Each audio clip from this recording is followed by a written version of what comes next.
Hoje é terça-feira, 30 de março de 2021, e o grupo de conjuntura está aqui reunido, a Margarida Gutierrez, o Caio Prates e eu, Francisco Pires, para mais um podcast. Nessa sexta-feira, acordamos surpreendidos por mais uma bomba fiscal.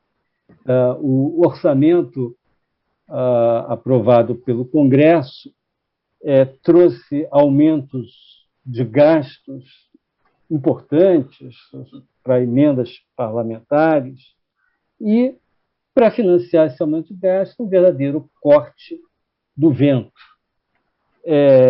Isso parece incompatível com o teto dos gastos, etc. E para nós, para quem está analisando, aqui acompanhando o desenrolar da nossa crise fiscal, me parece assim, algo tão chocante, né? Nós resolvemos concentrar o nosso podcast de hoje nessa questão do orçamento, e a Margarida, então, vai fazer uma apresentaçãozinha aqui, nós, Caio e eu, podemos, eventualmente, comentar essa apresentação sobre o que aconteceu e o significado disso daí, tá? Então, Margarida, com você. Bom, gente, então vamos lá. Então, a primeira coisa que eu queria discutir é o seguinte, esclarecer, na verdade.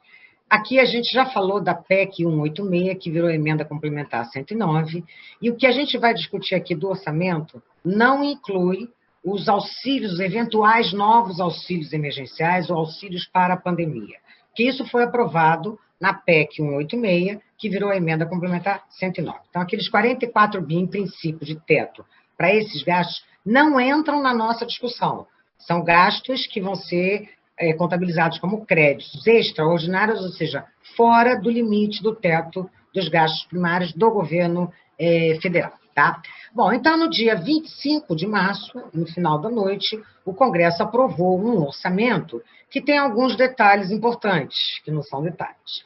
Então, o Congresso aprovou um remanejamento de despesas no valor de 26,5 bilhões de reais.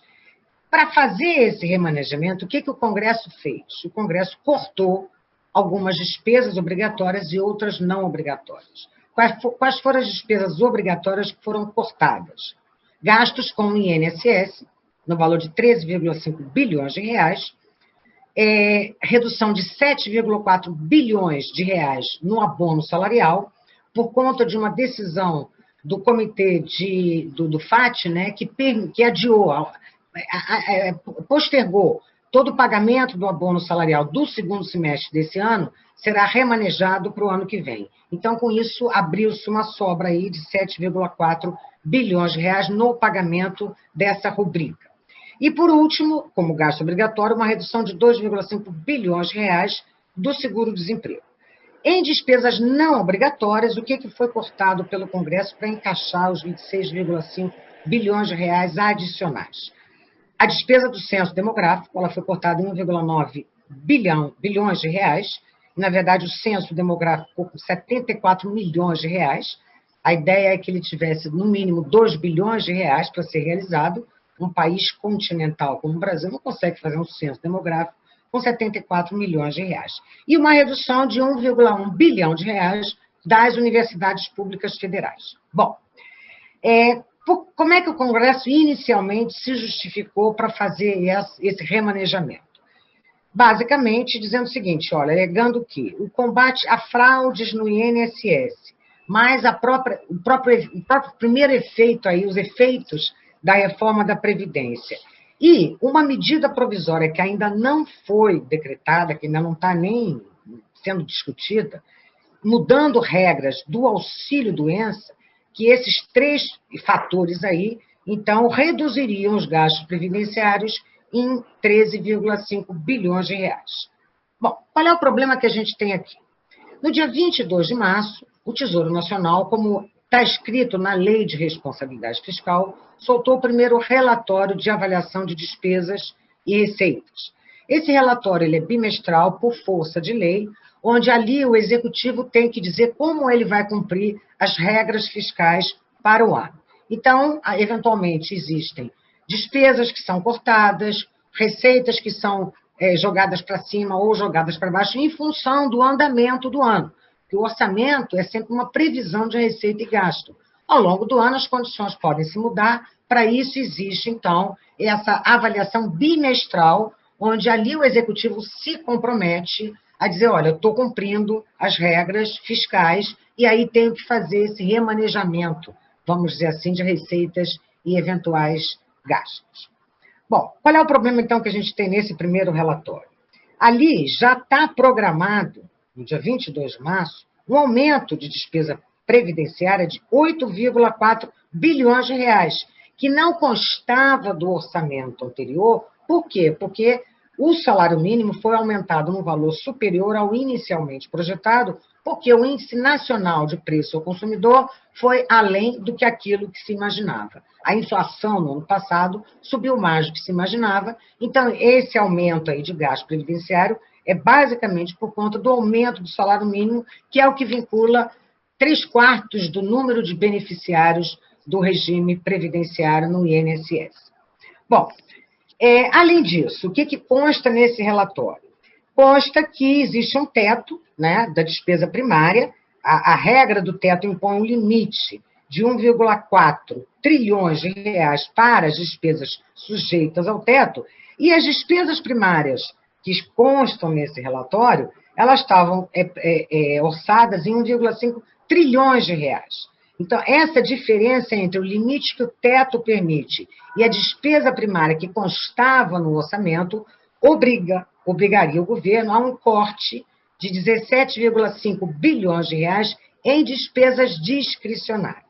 Bom, o resumo da história é, com esse aumento de 26,5 bilhões de reais, que o Congresso encaixou, está tentando encaixar no orçamento, mas aquela necessidade de corte prévia, que consta no primeiro relatório, nós temos aí 44 bilhões de reais que têm que ser cortados.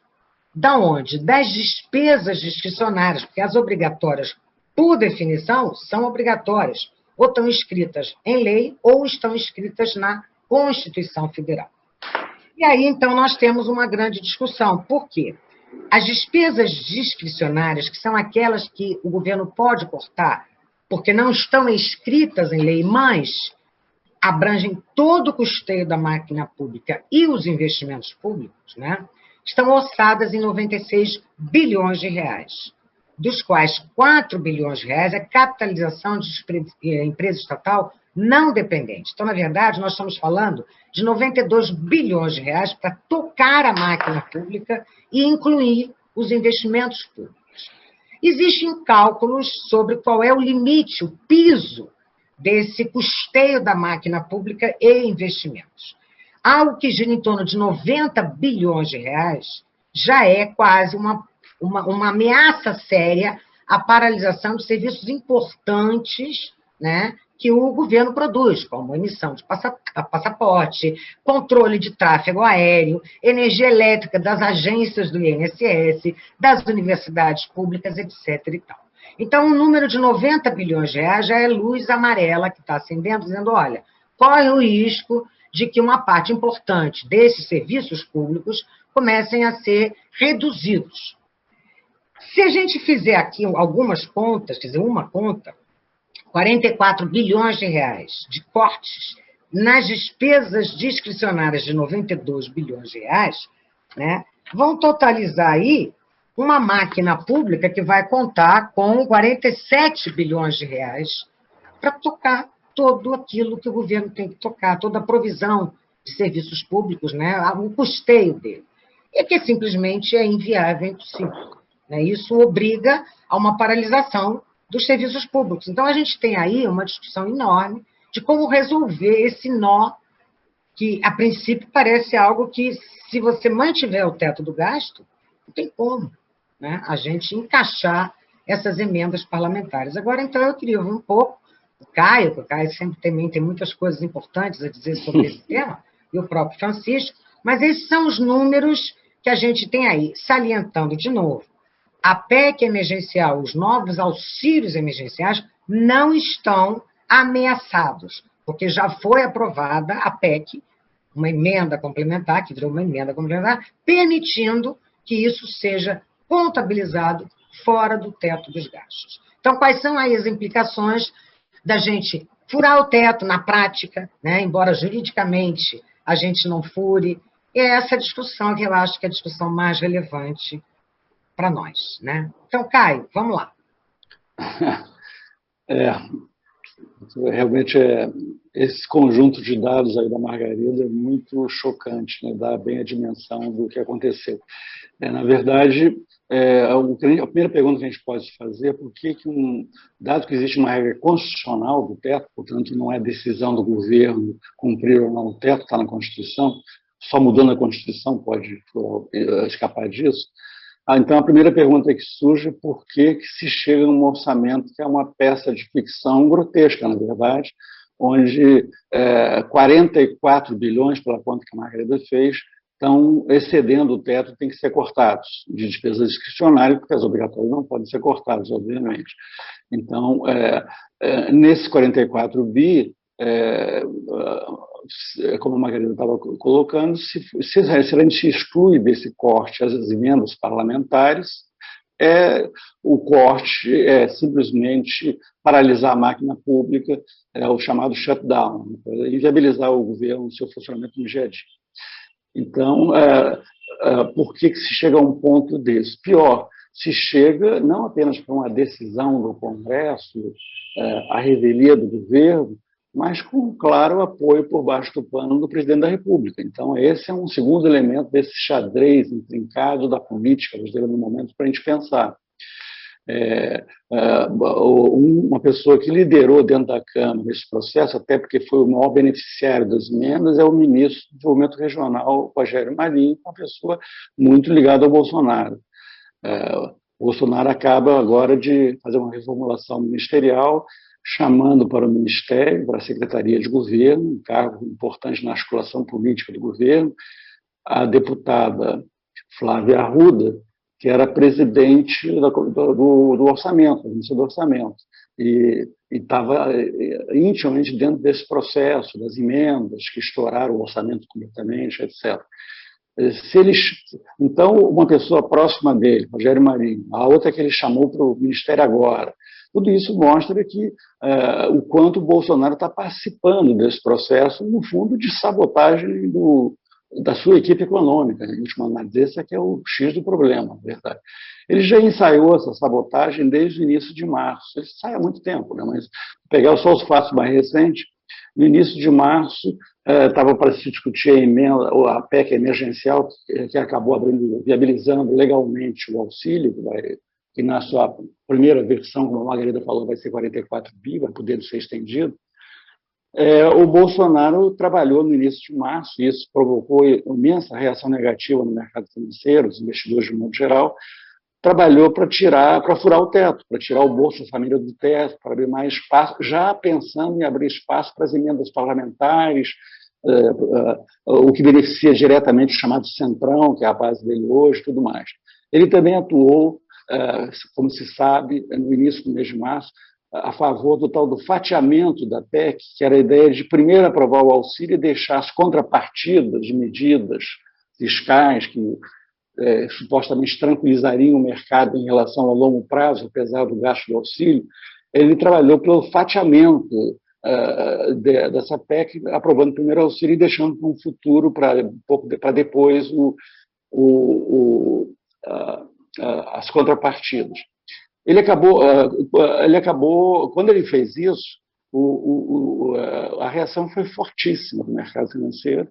Os juros de 10 anos, que eu uso sempre como um termômetro privilegiado de risco, foi para 9,1%, que é uma taxa, eu sempre insisto, pensem bem o que é 9,1%. 9,1% é uma estimativa, como o mercado está precificando a taxa Selic média de hoje a daqui a 10 anos. Essa que está em 2,75, depois do aumento do Banco Central, do Copom recentemente.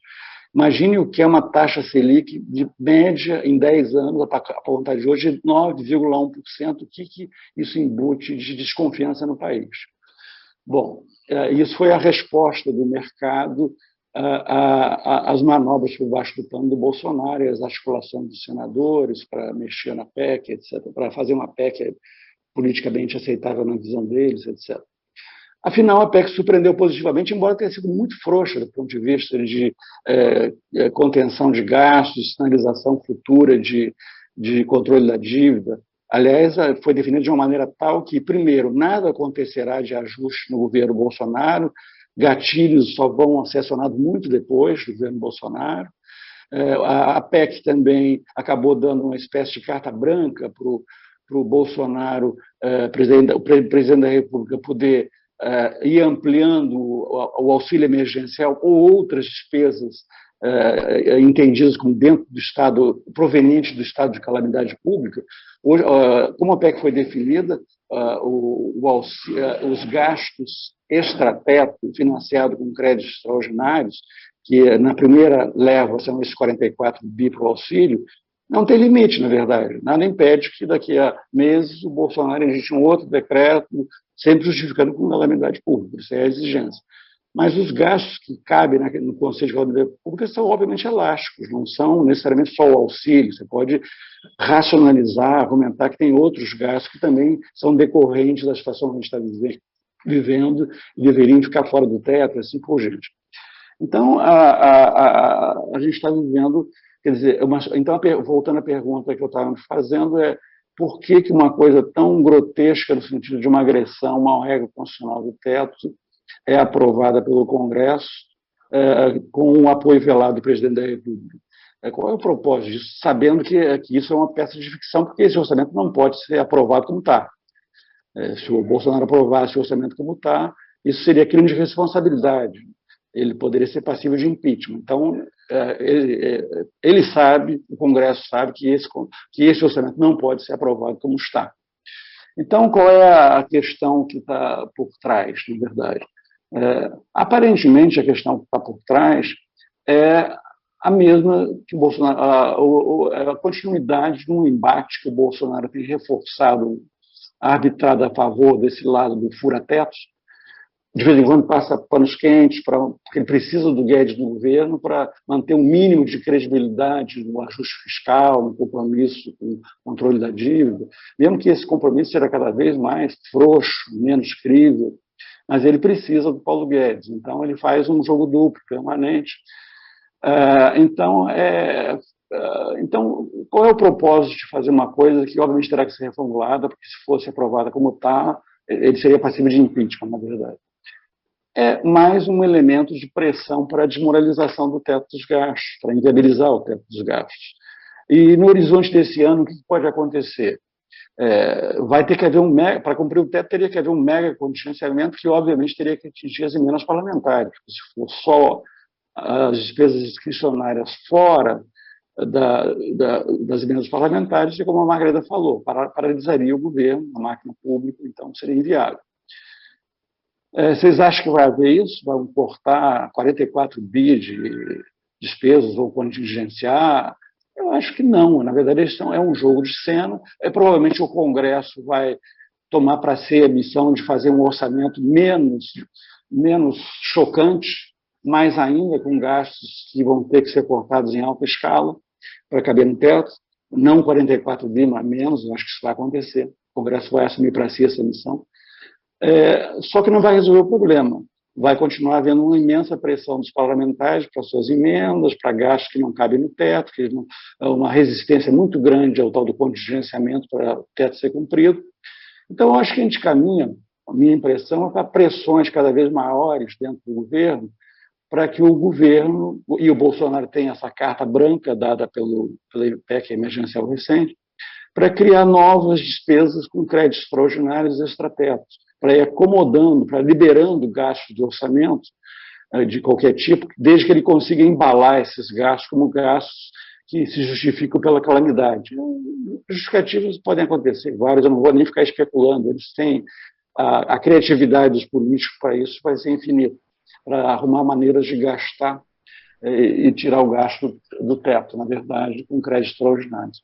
Então, esse é o quadro que a gente está. Só uma última palavra, eu acho que a gente tem que contextualizar isso que está acontecendo no Brasil Eu diria que nós estamos chegando ao ápice de uma deterioração do ambiente macroeconômico, de perda de confiança na economia brasileira, que, na verdade, começou em abril do ano passado, na verdade, quando começou lá um embate entre a linha do Rogério Marinho, já de gastar, de furar-teto, e a linha do Paulo Guedes, da responsabilidade fiscal, da preocupação com sinalizações de controle da dívida, para segurar as condições financeiras da economia e evitar a degringolada geral.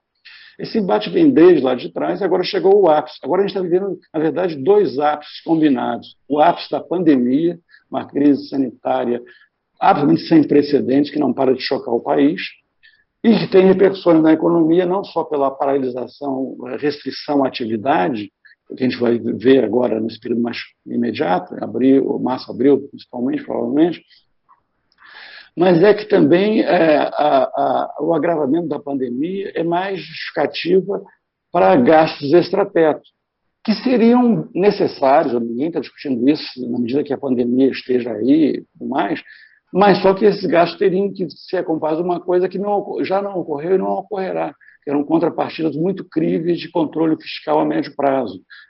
A PEC que foi aprovada em março é muito frouxa nesse sentido. Então, o que a gente terá mesmo é mais gastos e mais dívida. Então, a gente está vivendo o ápice do colapso sanitário e o ápice da crise de confiança fiscal, a incerteza da situação fiscal do país. O reflexo disso, só para acabar mesmo, é o seguinte, é que pegar esse indicador que eu estava privilegiando de prêmio de risco, né, que é a taxa de juros de 10 anos. Teve um momento lá atrás, exatamente quando começou a discussão Rogério Marinho e Paulo Guedes, e a dúvida se Paulo Guedes ia ficar no governo, em abril do ano passado, os juros de 10 anos foram para 9,1. Dispararam para 9,1, depois retrocederam, porque começa aquele morde-a-sopra do Bolsonaro em relação ao Paulo Guedes. Aí, agora, recentemente, quando o Bolsonaro fez essas manobras para tentar furar teto, antes da PEC ser votada, a PEC emergencial, falando, voltou para 9,1, rapidamente, os juros de 10 anos. Aí refluíram um pouco com a aprovação da PEC, não foi grande coisa, mas não foi o pior que se temia, etc. O teto foi preservado, etc. Pelo menos formalmente. E agora, com esse escândalo, não tem outra palavra para chamar esse orçamento que não um escândalo, o título de 10 anos, os títulos negociados, a swap pré-10 de 10 anos, a taxa de juros de 10 anos, fechou ontem em 9,3, que é o recorde absoluto na era Bolsonaro. Então, nós estamos... o que é um termômetro da imensa desconfiança que o país está vivendo. Hoje, agora, antes de começar, eu estava olhando e está subindo um pouquinho mais hoje. Acho que a hora que eu estava perto de 9,5, juros de 10 anos. Então, nós estamos vivendo uma deterioração do ambiente macroeconômico que vem do ano passado e agora estamos chegando ao ápice dessa deterioração combinada com o ápice da crise sanitária. Bom, só um rapidíssimo comentário para encerrar aqui o podcast. Quer dizer, mesmo que a gente não chegue no curto prazo, médio prazo, ao pior cenário que o Caio ele não falou explicitamente, mas ele deu a entender que é o cenário da degringolação geral, né? Mesmo que a gente não chegue a isso e haja apenas continue convivendo com essa deterioração do ambiente macroeconômico e empurrando com a barriga a solução dos problemas mais graves aí no plano fiscal, etc., o que a gente vai vendo é uma situação de uma mudança num mix de política macroeconômica que tinha se mostrado muito promissor há algum tempo atrás. A gente vai tendo cada vez mais uma situação fiscal deteriorada, etc., e o Banco Central é obrigado a reagir, como fez na semana passada, porque a inflação começa a ter efeitos diretos e indiretos sobre a inflação. O Banco Central tem que reagir subindo os juros. Já subiu uma vez, vai subir outra vez, e se continuar assim, nós vamos caminhando para um quadro de déficit fiscal elevado, juros elevados, o que, obviamente, é uma combinação muito ruim para o crescimento econômico, isso para não falar dos riscos, enfim, desse cenário aí pior. Ficamos por hoje, ficamos por aqui por hoje, e até a próxima terça-feira com mais um podcast do Grupo de Conjuntura. Até lá!